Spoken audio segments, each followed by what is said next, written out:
You are listening to GeekFest Rants on the IC Robots Radio Network.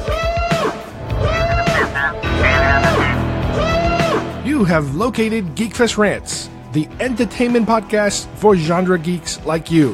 Shall we play a game? Covering the world of vintage and current film and television since 2010. Game over, man! Game over! Featuring in-depth conversations on sci-fi, horror, fantasy, comics, toys, and conventions. So say we all! So say we all! And now sit back, relax, and enjoy today's show.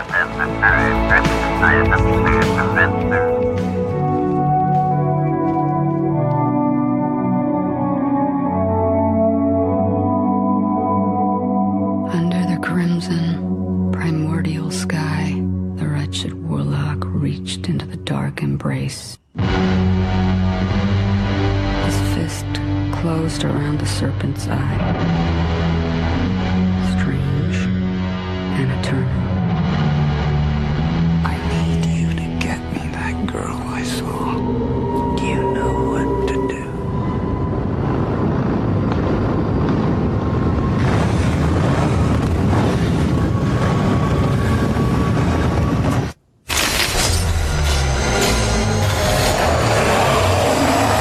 You're a special one, Mandy. I, too, am a special one. Let us be so very special together.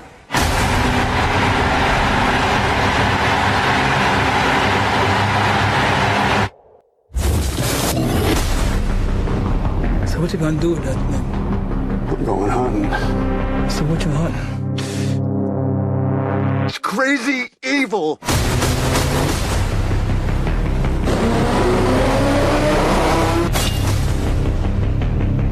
You think you're so in love? I'll show you love. Oh man, they wronged you.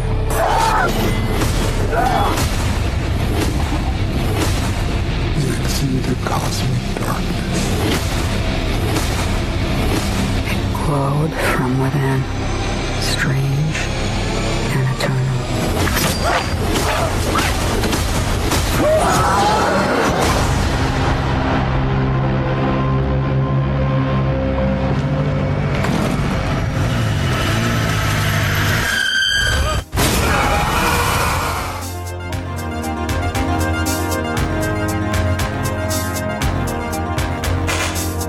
Hi everybody and welcome once again to GeekFest Rants. My name is Carlos Perone, and today I am going to delve into an area of filmmaking that we have not fully explored yet. We kind of tippy-toed around it a little bit, but what I'm talking about is art films, specifically with a movie I just watched called Mandy. And I'll be telling you all about that film, but I'll also be telling you a little bit more about the world of art films and how to kind of categorize them and how are they different than regular films that you might have seen. And whether or not a film, which you have to figure out on your own, obviously, is a good film or a bad film, because when art films, it's a little more difficult to tell what you're dealing with. So let's get started with our review of Mandy and art films.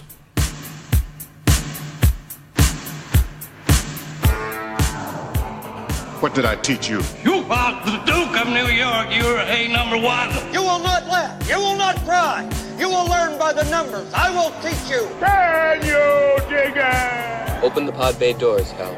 I'm sorry, Dave. I'm afraid I can't do that. That born of Satan. Oh, really? The Force will be with you, always.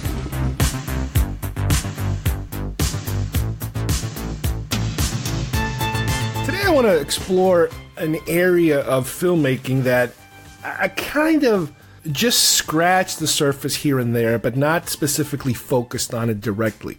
And by that I'm talking about art films, experimental films, new wave films, stuff that's really a little bit out there. And when you watch art films, films that are not exactly your straight pop culture-y kind of normal films. There's a fine line between an art film and a dumpster fire, basically, because sometimes, when people try to create something artistic, now, what is the definition of artistic? What qualifies as an art film? Who the hell knows? It's so subjective that you can't really put your finger on it. But just like they say about pornography, you can't really describe pornography, but you know when you see it. An art film is similar to that. I can't tell you exactly what an art film is, but sometimes there are these films that they look so different, and different things are happening, and everything is different and unusual, and the pacing feels wrong. It feels strange. Things look different.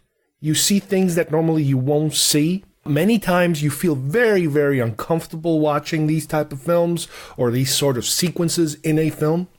And there have been contemporary filmmakers, I would suggest, that kind of ride the line.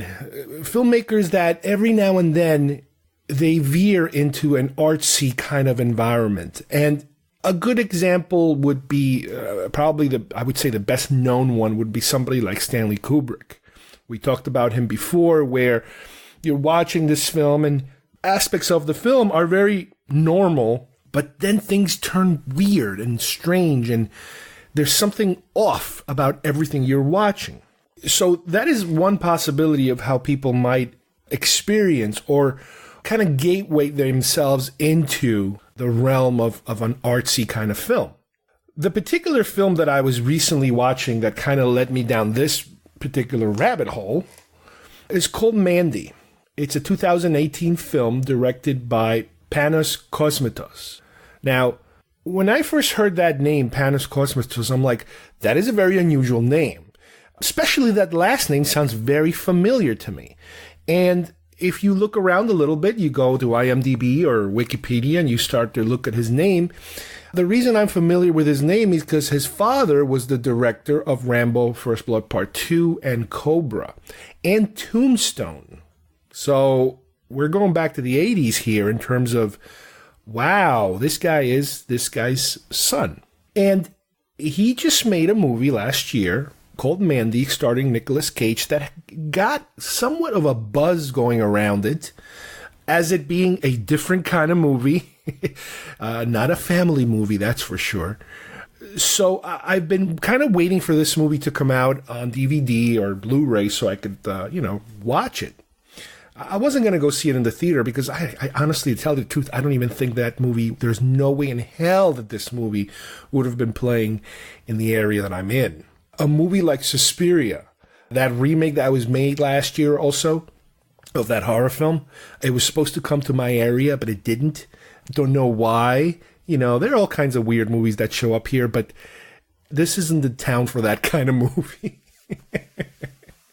If you're in New York or in LA, or a real metropolitan area, I would say maybe even Orlando, you might be able to catch these kind of movies. But here, this is a very conservative, repressive, more or less kind of area. So this movie or anything like this, I would imagine, would have people picketing the theater if they got anywhere near it.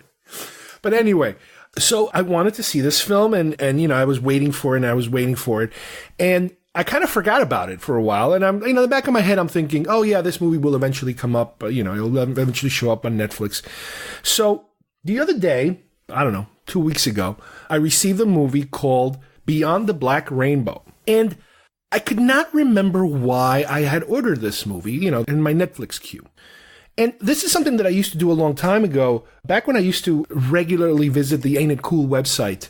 What they would do is the different reviewers, or even Harry Knowles himself, before he basically self-destructed and the website kind of took a giant hit for his problems, they would have a monthly DVD or home video recommendation section.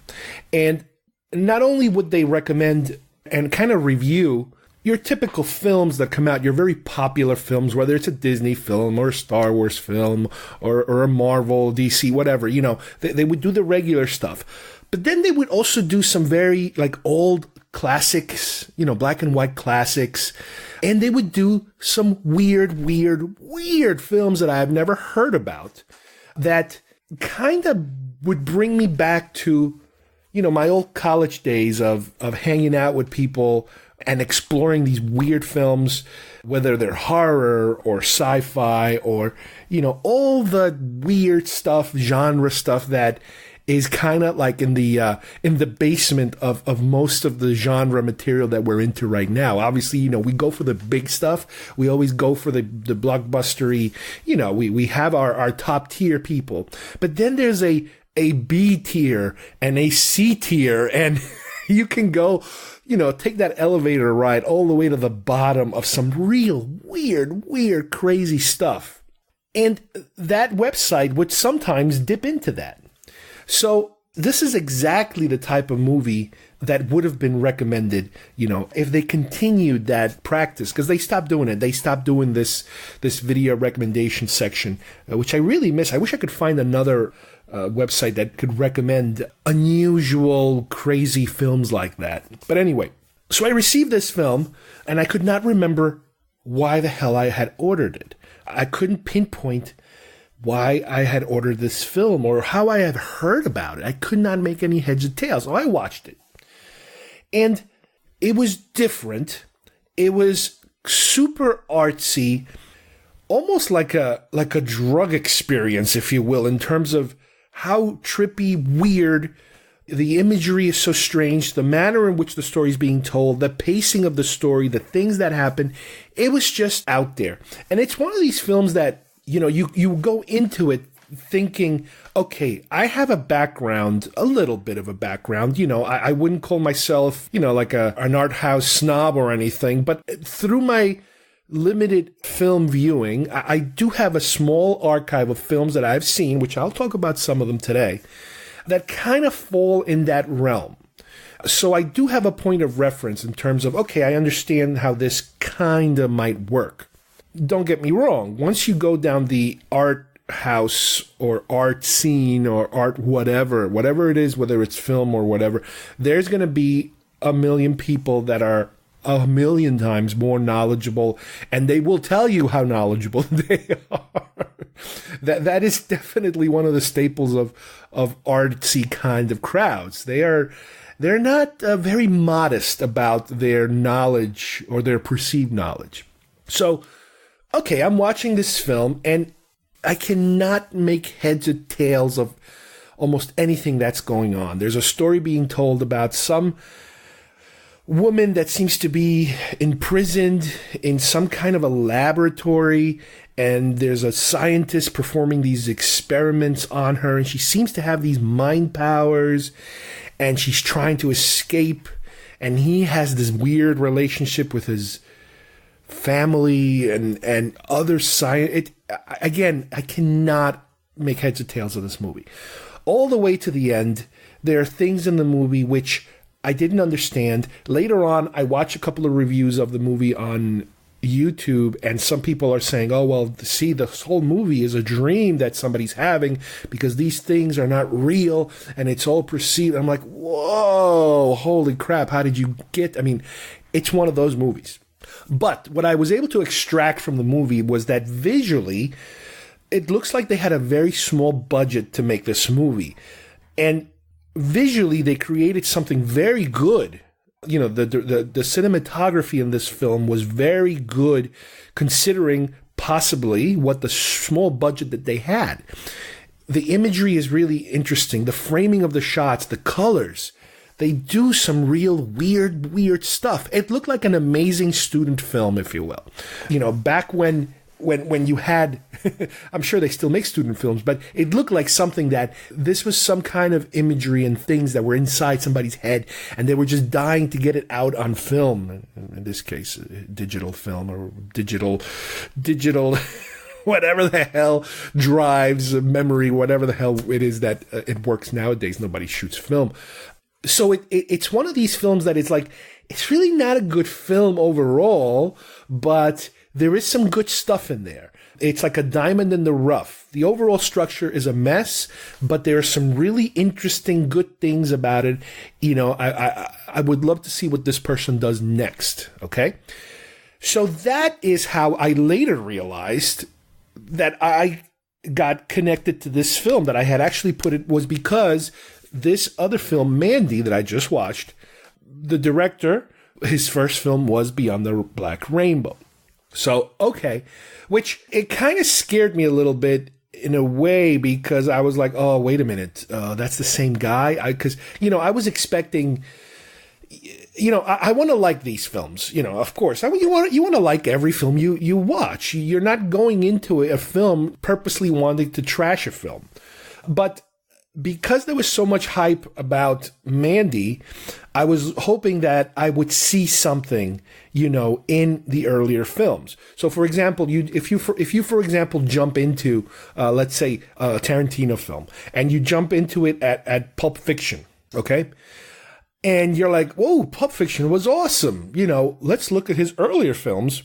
Or even if you don't see Pulp Fiction, and you're like, you know what, before Pulp Fiction, I'm going to go watch Reservoir Dogs. In my particular case, and I think in a lot of people's particular cases that like Tarantino, Pulp Fiction is a very good film. It feels a little small. Again, budget-wise, it almost feels like a play to me when I watch it. But it's a smaller scope of a film. But it has all the traditional Tarantino elements. The witty dialogue, the characters, the staging, the scenes. It looks like a Tarantino film, let's put it that way. And with Pulp Fiction, it was like, oh my God, now he has actual money to work with. He has a bigger roster of actors. He's firing on all full cylinders. Here, you know, because I was disappointed with the first film, but I did notice a couple of good, interesting things. I then became a little hesitant, and I'm like, oh, this is what it's about. That's what this movie was. So last week, or earlier this week, I received Mandy. And man, I was a little scared of watching it, because I'm like, oh man, is this going to disappoint me again? Now, the film, obviously he has a bigger budget here. You know, not super incredible, fantastic, you know, out of this world budget, but a bigger budget. He has a Nicolas Cage as the star. And this is one of the things they kept saying, was that, you know, given Nicolas Cage's reputation in terms of his acting style and the crazy, crazy roles that he plays. I mean, you could probably say that 75% of the movies he makes these days, most people don't even get a chance to see, because I don't know, they go straight to video, they go straight to streaming services, they go straight to cable. I don't know where the hell they go. But I don't honestly think they actually make it to a movie theater. But his name's everywhere. The man works like a maniac. He's nonstop. And every now and then he makes something half decent. You know, it's rare for him these days he's not a hit machine. So for him to be attached to this film, you know, it kind of gives the film a little more credibility, if you will, but it still doesn't guarantee anything, because he is kind of like, he's just a nonstop working actor. But anyway, the movie is about a couple, him and his, I'm not sure if his girlfriend or wife, I forget exactly. He's like a lumberjack. And she is, I don't even remember what the hell she does. I don't know if she stays at home or whatever the hell it is that she does. But she kind of is a writer and an artist, and she likes to read. I know this sounds bad. But the film is about what happens when she encounters, you know, walking along the forest, if you will, a weird sect of kind of like a Charles Manson kind of sect, weird bunch of people that are into some heavy drugs and religious iconography, and they're like a cult, and they're psychotic, and they end up kidnapping her with the aid of these weird, like, death biker gang. And, you know, I don't want to spoil it, but the movie is basically a revenge drama, you know, somewhere in the middle, where Nicolas Cage, who had also been abducted, breaks free and comes back for revenge for what happened, you know, to him. There's a number of scenes in the movie where we go back to her, the girlfriend wife, Mandy, that's the girl's name, and the scenes are portrayed as animation, cartoon animation. And it's very trippy otherworldly fantasy, really weird stuff, because I guess, she is kind of artsy. So it's kind of, again, this is where we start to fall down the rabbit hole. But the things that Nicolas Cage's character goes through, his name is Red, I believe. He goes through in order to accomplish his mission, let's say. It's really, really wild. It is hard R material. There are certain scenes in this movie where you're like, what the hell am I watching? I got to a scene, and let me put it this way, in case you guys watch this movie, I got to a certain point in the scene, I don't know, it's about a third into it, let's say, where the bad guy is doing something. I don't want to get too graphic, but the bad guy is doing something. And I had to stop it because my wife was nearby. And I'm like, if she sees this, she's going to just freak out. So I stopped the movie. And then, unfortunately, in order for me to pick up the movie again on a day later or 2 days later, it was always on that scene. And it was like, oh my God, how can I start a movie on this scene? It was one of those kind of movies. The weird thing about the movie, and again, the weird thing about the movie, you could repeat that phrase every 5 minutes, is that, for example, this biker gang, they are almost like supernatural. They're almost like monsters. And you are given an explanation of why they're so weird, from another character that talks to Red about, Bill Duke, out of all people, Bill Duke talks to Red about, what this biker gang that they use as muscle, I guess, or they help these bad guys. But you get to the point where these guys are like monsters. They're just not even human. And because of the weird iconography that takes place in the film and this otherworldly things that look around in the film, you start to think about, are we even dealing in reality? The film takes place in 1983, similar to Beyond the Black Rainbow that takes place in 1983. The look, again, it's a retro kind of looking thing, but it's not like pop culture retro. It's not like Stranger Things, where it's full of pop culture-y 80s stuff. No, it has some subtle 80s stuff, but it's more about the music and the feel. Nicolas Cage is just insane in this movie. He gets to just go completely mental in certain scenes. And when I'm finished watching it, it's one of these films where you want to watch more about the film. You want to hear somebody explain to you more about the film. There is some stuff afterwards in the bonus sections, but it's not very direct. It's more like audio interviews while they're showing you behind-the-scenes photos and pictures. I think I like this film, and I know how weird that sounds. This is one of those films that you almost need to hear other people's point of view. At least that's how I like to do it sometimes. I like to hear other people's point of views to see if I miss something, or, if my feelings are similar to other people's feelings about how they felt after they were done. And yeah, this is one of those films that you need to hear more, or you almost need to watch it a second time to get a better impression of it. I think I kind of like this film. It is not as out there, in my opinion, as the first film, the Beyond the Black Rainbow. It's a little more cohesive. The story is a little easier to understand. You're still being given some weird imagery, but it is easier to follow and to kind of see the beginning and the end of the film, what the story being told was. And I don't think, even though I do have a slight doubt, by the time we get to the end, that this is a straight story. There is no twist that all of a sudden we're looking at this the wrong way. Like I said, a few people who have reviewed Beyond the Black Rainbow tell me that at the end of the film, if you really pay close attention to certain items, to certain things, this whole film is not really real. This is somebody's hallucination, let's say, of something that's going on.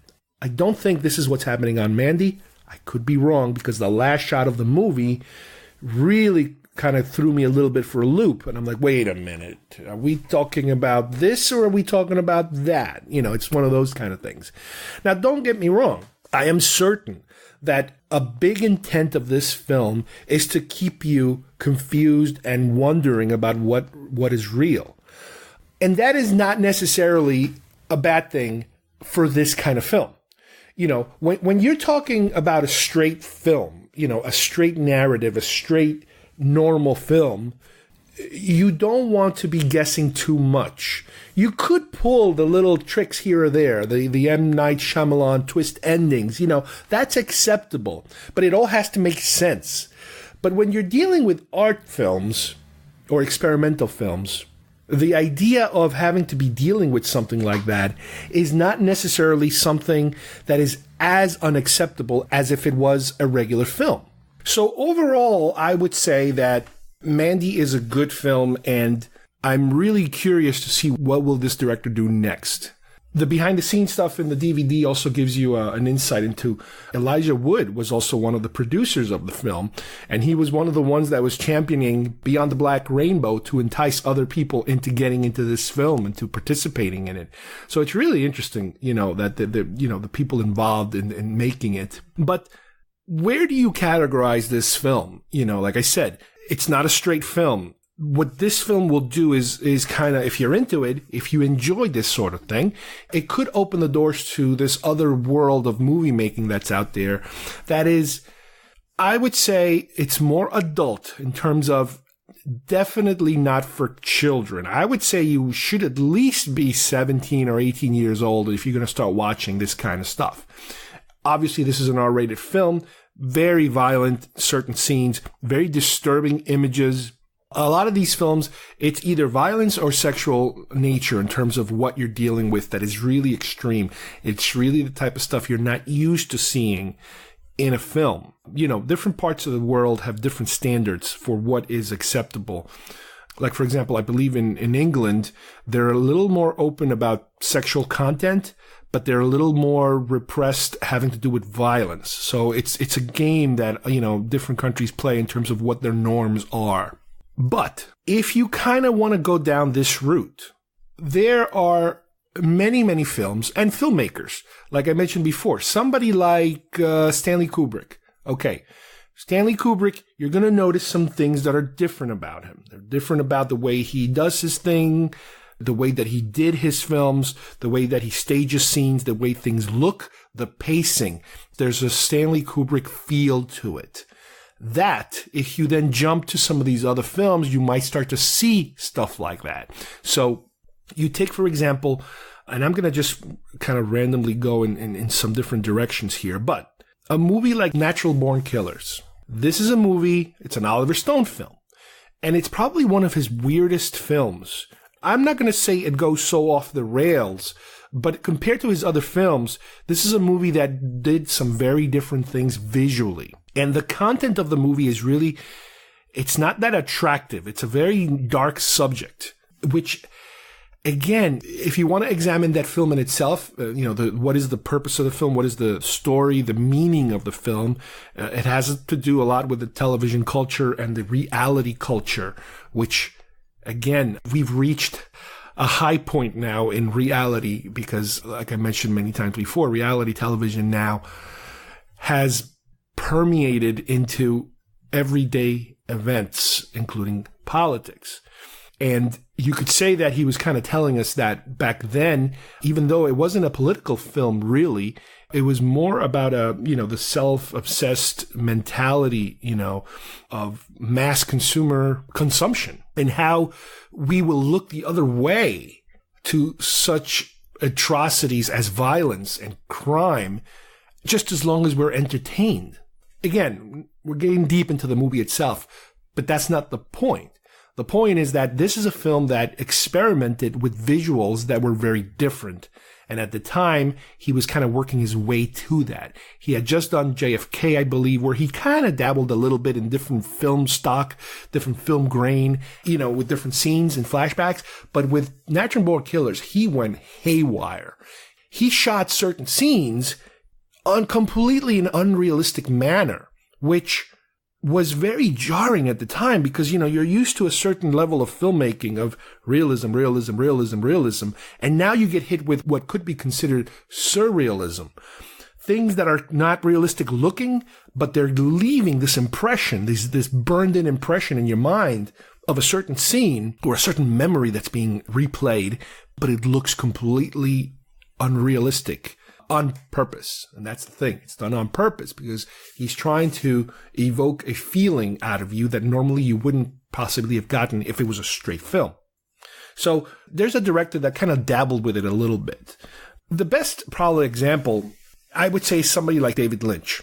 Now, granted, I have not seen every David Lynch film. I have never seen Eraserhead. And from what I understand, Eraserhead is probably the best example of this crazy artsy thing, that we're talking about right now. But still, you take a movie like Blue Velvet, Wild at Heart, Mulholland Drive, and you definitely have this example. Twin Peaks, my God, Twin Peaks goes back and forth between these two worlds of realism and complete, utter, insanity. He was able to do that, and he had continued to do that in the majority of his more popular films, to be able to tell you a story that every now and then would make a left turn into this other world of storytelling that is hard to understand at times, and you have to kind of try to understand where he's taking you, and then he kind of puts you back on the tracks, and then you're off the tracks, and you're on the, so this is a director that does a lot of that,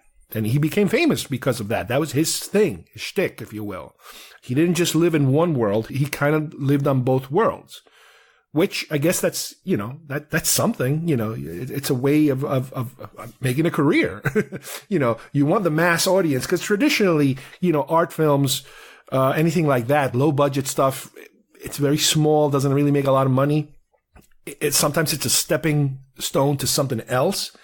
But here it's a little different. Here, you're dealing with directors that are able to kind of ride the line. Another director, I think, that is like that or was like that, like Abel Ferrara. I remember a few of his films, but his biggest one, the one that I saw, I think it was during college, was one called Bad Lieutenant, starring Harvey Keitel. Again, you're talking about a straight film that veers into some really, really dark territories. It basically catapulted Harvey Keitel's career, between that, Reservoir Dogs, The Piano, Pulp Fiction, and Bad Lieutenant. Bad Lieutenant was a big, important film for him. You're being told the story of a cop that's really, really awful. He's a terrible person, and he's trying to redeem himself based on a certain thing that happened, and how he's just self-destructing along the way. But you have these scenes in this movie where any other director, who's trying to tell a stray story would have stopped at a certain point. But here, they push that over the line into some very violent or sexually charged scenes where it shocks you, what happens in these scenes. They're supposed to kind of push you over the edge, when it comes to the storytelling part. And it works. On one hand, you're watching a very noir type of crime drama, and then it tips over. It pushes really, really hard to the point where, again, this is where some people might say, that's enough. I'm done with this movie. I can't watch any more of it. And stuff like that has happened before, where there are people that just get to a certain point in a movie where you just can't take any more of it. And it's happened to me. There were certain movies that I was like hoping they would just end because I just couldn't take it anymore. Again, not in terms of how bad a movie is, but in terms of how graphic it could get. Another director that kind of dabbles in this whole art thing is Nicholas Winding Refn. I'm sure I just butchered his name. Here's a really interesting director who's done some really wild, different kind of movies. My favorite one is Drive with Ryan Gosling. The visuals are just amazing in this movie. But he does have this thing where, there are certain points where you get to a violent scene where they go way, way over. But that's part of his aesthetic, I guess. That's part of his style. He did Valhalla Rising, another very violent film. But those are, at least these are films that are, I hate to say this, but a little easier to understand, a little easier to follow. He's done some other films where he kind of just, in my opinion, just goes way out there in terms of experimental, in terms of, being able to show you this imagery that just overtakes everything. I mean, they look beautiful. The shots that he does and the camera work and the lighting, all that stuff looks beautiful, but then the story gets so muddled and confusing. Is it possible that the artsy side gets too much and there's not enough of the, commercial or pop culture-y kind of understandable side of storytelling? It's possible. You never know. But he's one that really, really, again, every now and then he does some fantastic work. He has I think a Prime series coming out, some kind of crime related story, but it's it's a series. It's episodes. I mean, I don't understand how he can maintain that kind of energy episode after episode. I'm definitely interested in watching. The thing is that if you start exploring these kind of films, you're going to find yourself literally going down a rabbit hole. All you really have to do is go to Google and just type disturbing art films. And you'll get a whole realm of different lists that people have compiled. And you're going to start to see some names in common, some films they're going to pop up in the same lists. The horror genre has a lot of this. The crime genre has a lot of this. There's a movie called Henry, Portrait of a Serial Killer. There's a lot of movies based on murderers or serial killers, but Henry is a particularly disturbing one. It stars Michael Rooker, pretty well-known actor these days, but it was one of his earlier roles, I guess, or fledgling roles. And it's a kind of like you're following this particular character through his psychosis. And again, there are certain scenes in the movie where you're like, oh, wow, we just crossed over something new that just doesn't feel good, feels very uncomfortable. There's an older movie called Cannibal Holocaust, which sounds like a horrible B movie, which it is kind of like a horrible B movie. But the big thing about this film, it's an Italian director back in, I think in the late 70s or early 80s, I'm not entirely sure. But this was one of the most revered, if you will, of the horror films that go way over in terms of the depiction of the murders taking place, killings taking place. It's, again, there have been so many other, I don't want to swear, I guess you can call them imitators or people that pay homage to this film in very small ways, because it's one of those things where, again, I remember, when I used to read Starlog magazine and you had its companion or its sister magazine, Fangoria, and every now and then you would have, a picture of a movie and you would be like, what is this about? And it always gave you this, I mean, again, I'm like a teenager at this point. It gave you this feel of, this is another world. This is a whole other world that you're not involved in. You like your Star Wars movies and your Star Treks, and you like your safe, Western kind of film. And I'm not talking about Western in terms of, cowboys and Indians. I'm talking about Western filmmaking in terms of happy endings. You have movies that are told in a certain manner, you have certain acts, and then usually the plot gets resolved at the end, and usually there's a happy ending where the good guy wins, usually. There are movies, of course, that are kind of like a bummer, and at the end the good guy doesn't win. However, this is something more of a, I guess you can call it a European influence, French and Italian and German and, a lot of European films that brought this whole darkness into filmmaking, that things are just not pretty. They're not always pretty and bright and happy. So, yeah, it was this other world of horror films that existed out there. A lot of it was foreign. A lot of it, again, the Italians had a lot of stuff like that. You take a movie like Suspiria with Argento, the director. There's other directors. There's a ton of Italian directors that have their own kind of genre of horror that it is much more gory and violent. So yeah, that's one of them. I couldn't throw this movie in the artsy side because there's really nothing artsy about it. This is more of the gore, horror, slasher, not even slasher really, just the shocking horror, kind of genre. But like I mentioned before, a lot of them are crime-related. You take a movie like Irreversible. It's a French movie which stars a couple of pretty well-known French actors, which is a very innovative movie in a way because it's being told in reverse as to what happens to a particular woman, something that happens to her that's horrible. But they tell you the movie backwards. And there is a certain scene, again, there's a number of, oh my God, there's so many. There's 2 major catastrophic scenes in the film that you cannot even imagine how they shot these things. You can't even imagine somebody reading the script and saying, yes, this is what I'm going to do.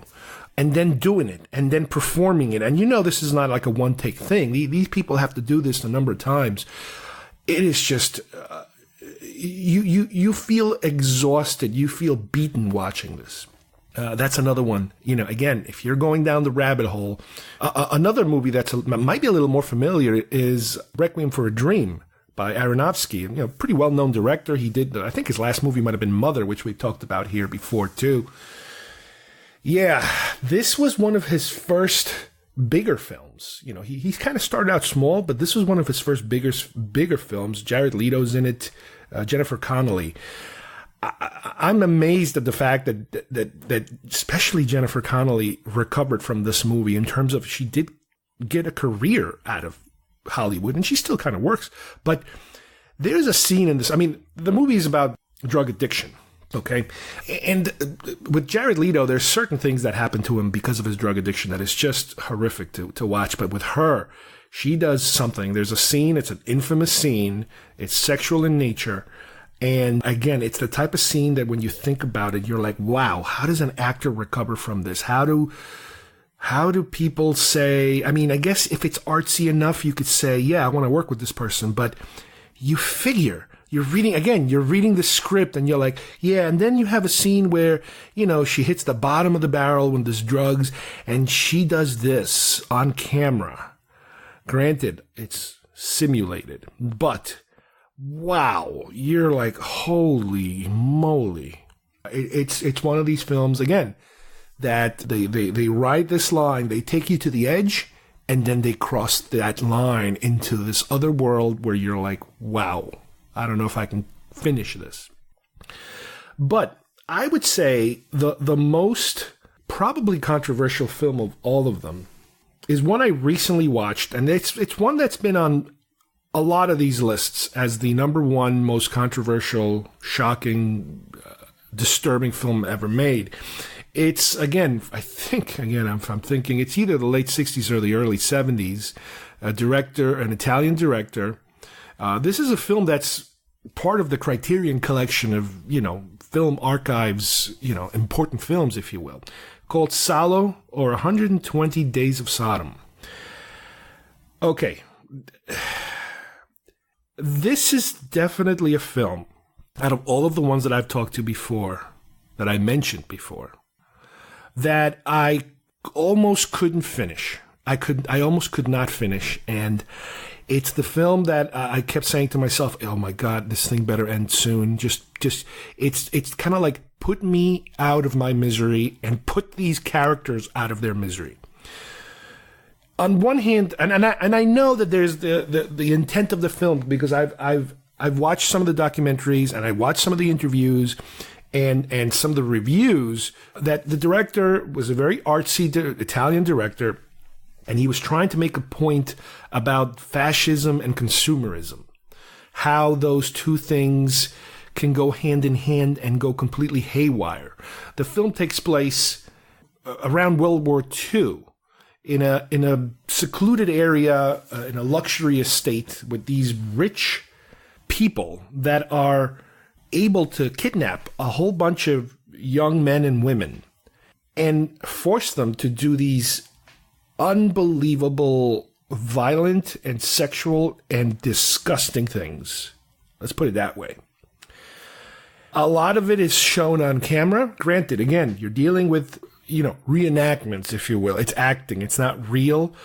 But my God, you are not going to be able to get through this. I don't blame anybody for not being able to get through it. And that is where we go back to this whole thing of art film or dumpster fire. As much as I'll try to kind of expand my horizons and my mind and my tolerance of ideas, it is really difficult to kind of wrap my arms around what is this director doing and saying. I understand the message, but my God, it is being driven with a sledgehammer.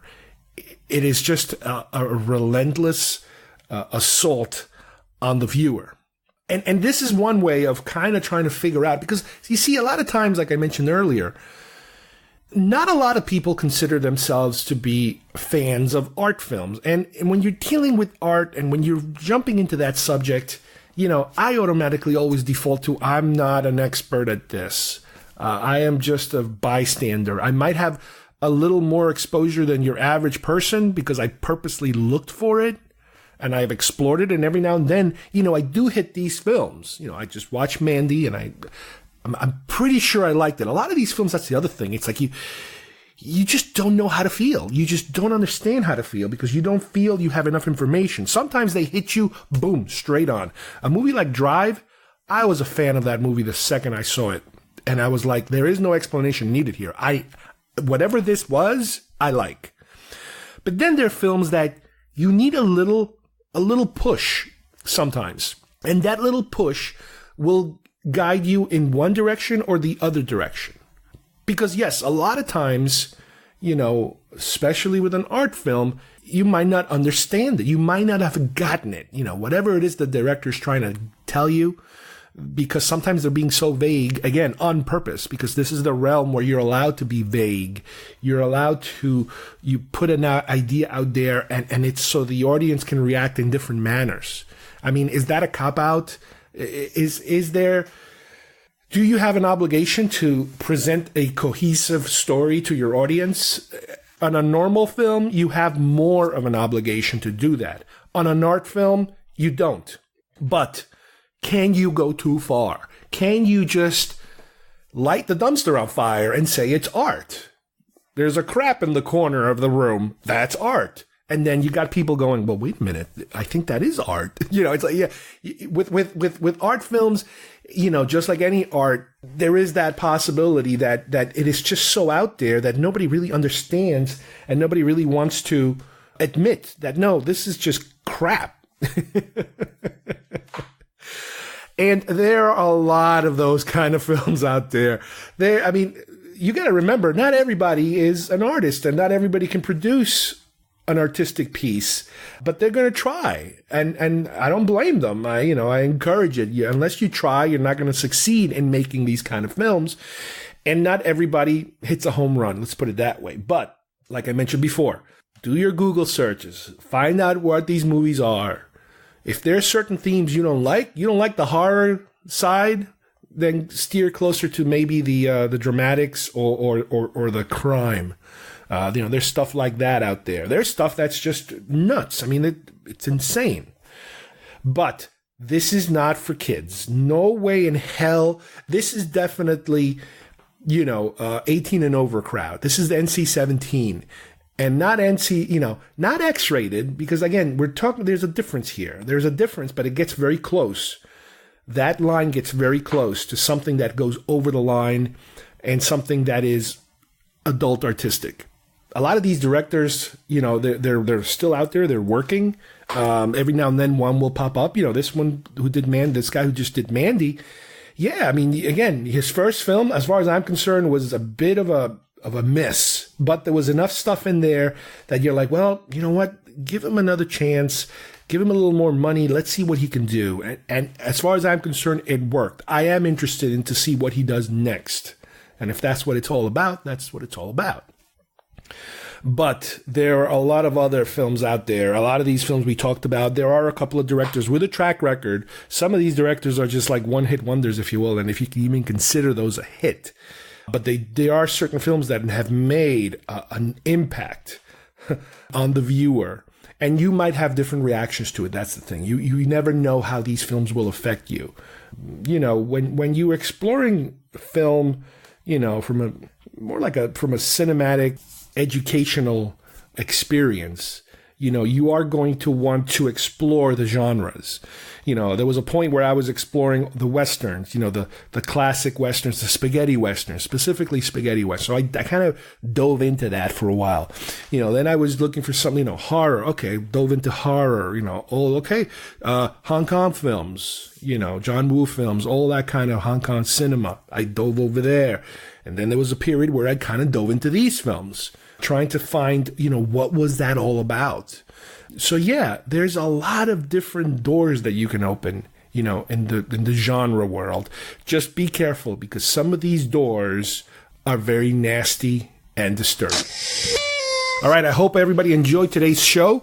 We took a look at the world of art films. Specifically, we reviewed Mandy, the latest Nicolas Cage film. Crazy, crazy film. We went in many different directions because we wanted to kind of see how different directors, some names you might already know and some names you might be completely unfamiliar with, and some of the highlights, which could be considered lowlights, of past, prominent artsy kind of films, and how you have to kind of figure out on your own, if you're dealing with something fantastic or something that's, dumpster fire territory. It's very, very subjective. But hopefully we've given you a little bit, just a taste of what's out there, that you might be curious to explore further. So on behalf of everybody here, thanks for listening, and we'll see you here soon at GeekFest Rants. Bye-bye, everybody.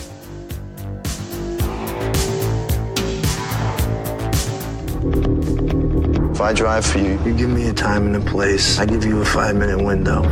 Anything happens in that 5 minutes and I'm yours, no matter what. I don't sit in while you're running it down. I don't carry a gun. I drive. So you just moved to LA? No, I've been here for a while. What do you do? I drive for movies. Is that dangerous? It's only part-time. You put this kid behind the wheel. There's nothing he can't do. Kid, I want you to meet Mr. Bernie Rose. My hands are a little dirty. So am I. My husband's coming home. Where is he? He's in prison. There's some guys that want me to do a job for them, and I'm not gonna do it. What is that you got there? One of those men gave you that? And what's the job? When you get your money, his debt's paid. You never go near his family again.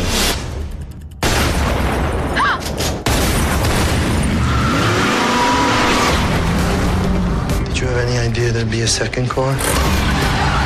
He said there would be another car to hold us up. Whose money do I have? I'm gonna tell you something. Anybody finds out, we're both dead. That's why this driver's gotta go, Bernie. He's gotta go.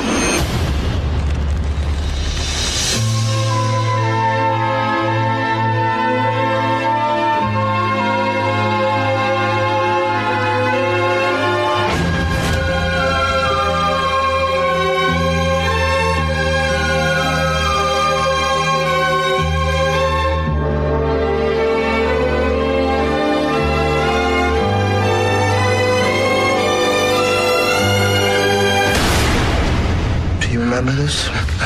No. Any dreams you have or plans for your future, I think you're gonna have to put that on hold. For the rest of your life, you're gonna be looking over your shoulder.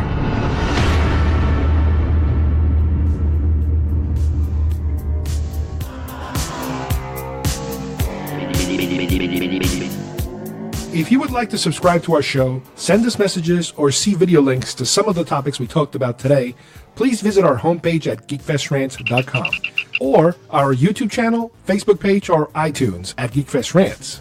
I don't know what we're yelling about! GeekFest Rants is produced by Carlos Perone, copyright 2019.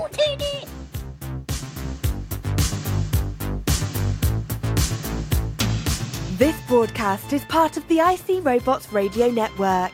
Visit icrobots.com for this and many other nerd/nostalgia related podcasts. You won't be sorry for long.